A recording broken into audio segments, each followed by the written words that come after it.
Hi there, my name is Brian Deegan. I'm one of the co-founders and I'm the CEO of Companion Labs. Also with me here is Dutch Hollis, our new Chief Success Officer. Hello.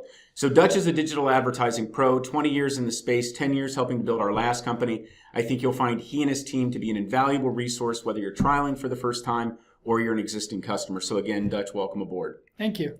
This week is a big week because we're rolling out predictive bid test recommendations.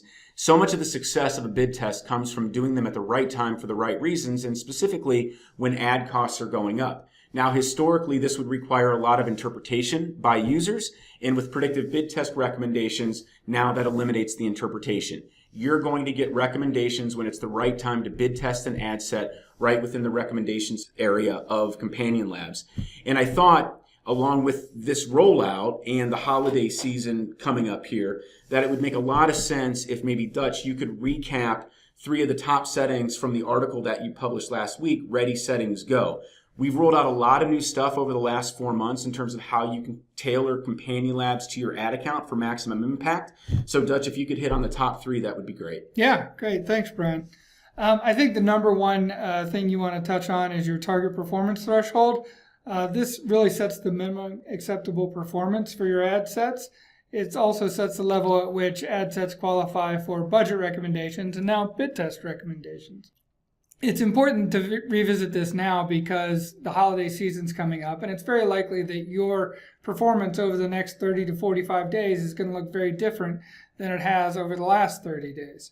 So, for example, if you wanted to really lean in on scale for the holiday season, you might want to take your ROAS down, or if you're going by CPA, increase that over the default. If, on the other hand, you are not worried about conversions, but you really want to go for efficiency, you do exactly the opposite. There's no right or wrong answer. This just allows you to tailor Companion Labs to do exactly what you want it to do. The second one is grading confidence. This is the confidence at which your data is deemed to be statistically significant. This is a key input for our algorithm. It's also helpful for the decision-making and recommending process for our algorithm. There's 3 settings there: relaxed, standard, and strict. Out of the box, everyone gets standard, and honestly, for most of our customers, that's a pretty good setting.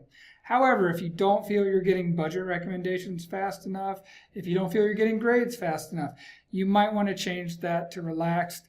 It'll be a little more volatile, but you'll get a quicker response on that. And maybe if you could just hit on some of the spend thresholds for what probably is suitable for relaxed. Yeah, so relaxed would be, call it $5,000 total ad spend for the month or less is a good threshold for relaxed. Anything up to $100,000 for standard, and then above that you may want to go with strict. Cool. The last one I want to talk about is grade groups. This is really good for when you have groups of ad sets that have extreme differences in performance, whether you're measuring CPA or ROAS. This could be by geography or by product type. Let's take, for example, product type, a bookseller who sells both hard copy books and digital downloads. Those may have very different costs, very different advertising costs, and therefore very different performance by CPA or ROAS. Looking at them all together isn't quite as helpful as being able to group the digital titles and the hard copy titles, ad sets together so that you can compare like to like. That's going to give you much better information. By default, not everybody gets grade groups, but all you need to do is reach out and say, I'd like grade groups turned on, and we'll get them turned on for you. Doesn't matter if you're a premium customer or you're just starting your free trial. We're happy to turn them on for anyone. And they are turned on by default for premium. That's true. Yep.